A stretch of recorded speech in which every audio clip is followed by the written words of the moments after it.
देखेंगे बच्चों question number 2, बहुत ही प्यारा क्वेश्चन है। इसमें आपसे क्या पूछ रहा है जो आप खुद ही बता देंगे, क्योंकि इससे सरल आपको कहीं नहीं मिलेंगे। बिल्कुल ध्यान से समझते चलना है। चैनल पर नहीं हो तो चैनल को सब्सक्राइब करना है।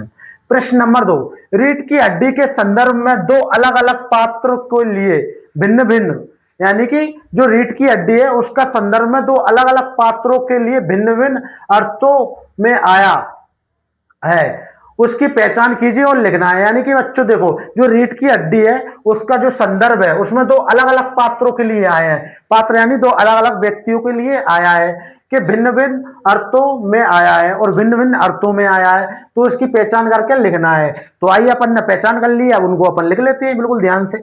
देखो, पहले अपन ने लिखा है उमा के लिए रीढ़ की हड्डी का अर्थ।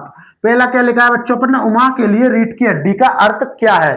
तो देखो, उमा के लिए आत्मसम्मान, साहस और अपने अधिकार के लिए आवाज उठाने की शक्ति। यानी कि जो उमा थी बच्चों, उसके लिए रीढ़ की हड्डी का अर्थ क्या था, आत्मसम्मान, साहसी, अपने अधिकारों के लिए आवाज उठाने की शक्ति। ठीक है, अब देखते हैं अपन दूसरा किसके लिए आया था रीढ़ की हड्डी का संदर्भ। तो वो आया था गोपाल प्रसाद के लिए रीढ़ की हड्डी का अर्थ किस प्रकार था। तो देखें, गोपाल प्रसाद के लिए देखेंगे, दृढ़ता और नैतिक साहस का अभाव।